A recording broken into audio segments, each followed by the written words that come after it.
El concepto de libertad y el libre desarrollo de la personalidad.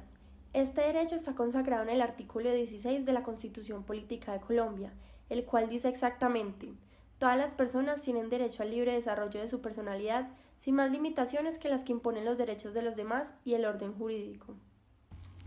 El concepto de dignidad humana se refiere a que las personas se deben reconocer como un fin en sí mismo y no como un medio para un fin. Esto quiere decir que las personas no deberían ser tratadas como objetos para satisfacer las necesidades del otro. El segundo concepto es el del pluralismo, el cual se refiere a la aceptación de que en la sociedad coexisten diferentes formas de ver el mundo, por lo cual es deber del Estado facilitar la convivencia dentro de la diversidad. Es decir, el Estado no puede oficializar ninguna forma particular de ver el mundo. Ahora hablemos del concepto de libertad. La libertad parte de concebir a las personas como individuos que gozan de la facultad de elegir, tener un sentido propio de justicia, decidir lo que es bueno y malo para ellos y de poder elaborar sus propios planes de vida. Además, debemos tener dos conceptos muy claros: dignidad humana y pluralismo. Tras el asesinato del líder Luis Carlos Galán, se convocó una marcha del silencio en 1989, que desembocó con la creación del movimiento La Séptima Papeleta. Ese año se realizaron elecciones para Senado, Cámara, Asamblea Departamental, Juntas Administrativas Locales, Consejo Municipal y Alcaldía. El movimiento decidió realizar un séptimo voto pidiendo una Asamblea Nacional Constituyente. Estos votos no fueron reconocidos, pero el siguiente año la Corte Suprema de Justicia aprobó una consulta para una nueva Asamblea Nacional Constituyente junto con las elecciones presidenciales. Ese año fue elegido César Gaviria y el 9 de diciembre de 1990 el presidente convocó a las elecciones de la Asamblea Nacional Constituyente, que concluyeron con 70 miembros. El 4 de julio de 1991 se firmó la nueva Constitución. El libre desarrollo de la personalidad es uno de los derechos fundamentales que reside en la Constitución Política Colombiana de 1991, la cual señala que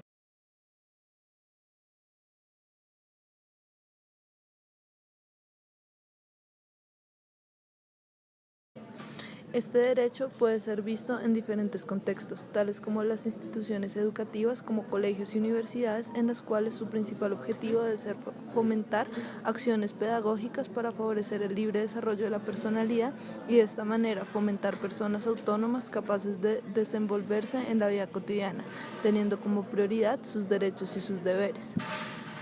Algunos ejemplos de la expresión de este derecho es el comportamiento de las personas que en establecimientos educativos o laborales, por ejemplo, la autonomía de cada estudiante o trabajador de expresar por medio de su personalidad algunos intereses religiosos o políticos, o también a la hora de vestirse o simplemente de hablar, hacerlo de manera autónoma y voluntaria, debido a que en muchos casos algunas instituciones laborales o educativas impiden el uso de ciertas prendas, símbolos religiosos o alternativos tales como piercings, color de cabello o tatuajes, entre otros. Por otro lado, la orientación sexual de cada persona también es una muestra del libre desarrollo de la personalidad, la cual en ocasiones puede ser vulnerada o rechazada por cierta ideología u intereses personales. Finalmente, el libre desarrollo de la personalidad es la capacidad de cada persona de ser autónomo a la hora de expresar sus intereses y orientaciones sin vulnerar las de los demás o los parámetros jurídicos. La potestad que el Ministerio de Educación Nacional le otorga a los colegios de construir su propio reglamento. Este debe ser basado en la filosofía y cultura que rige la educación prestada por la institución. Cada institución debe formular las normas de convivencia que regirán la institución, en virtud de las orientaciones ideológicas y religiosas de sus fundadores. Este reglamento debe cumplir con las disposiciones emanadas por el Ministerio de Educación Nacional y coincidir con el proyecto educativo institucional. En este sentido, el colegio está en todo el derecho de prohibir el uso de cabello largo y el uso de piercings y aretes en los estudiantes, claro, siempre y cuando esté contemplado y estipulado en el reglamento, y no atente contra los derechos generales consagrados en la Constitución colombiana. Si bien los reglamentos o manuales de convivencia obligan a la entidad que los ha expedido y a sus destinatarios, no pueden desconocer los principios que emanan de la Constitución, sino que deben ser la expresión de dichas normas, porque regulan los derechos y deberes de los estudiantes dentro de la comunidad educativa.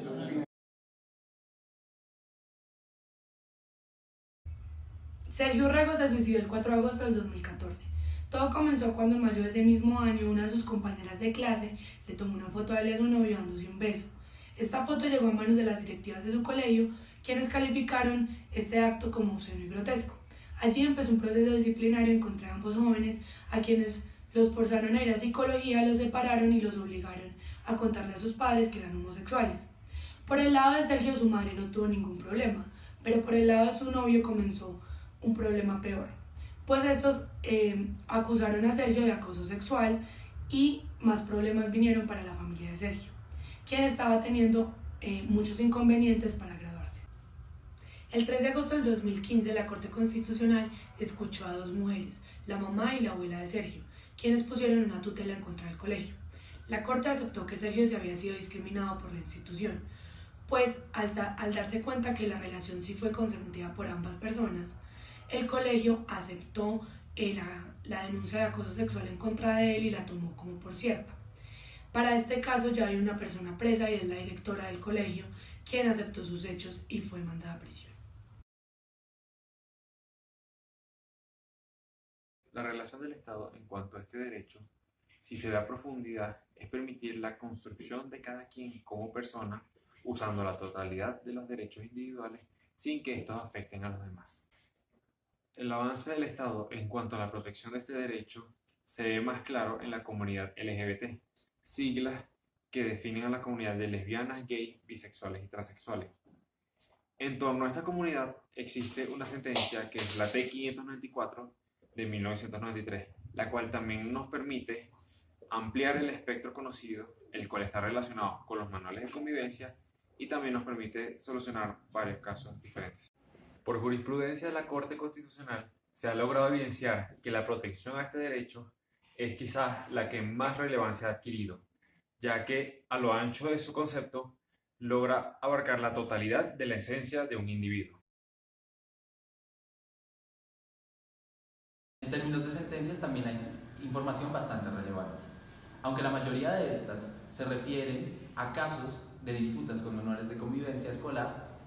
Muchas de estas sentencias también han privilegiado y garantizado los derechos de la comunidad LGBTI, como lo es el caso de la T-594 de 1993, donde se reconoce el derecho que tiene una persona transexual a cambiar su nombre de nacimiento. También lo es la C-507 de 1999, donde se declara inconstitucional considerar una falta de honor militar que un miembro de las Fuerzas Armadas mantenga relaciones homosexuales. Y tal vez la más sonada de todas es la C-577 de 2011, donde se reconoce a las parejas homosexuales como familia.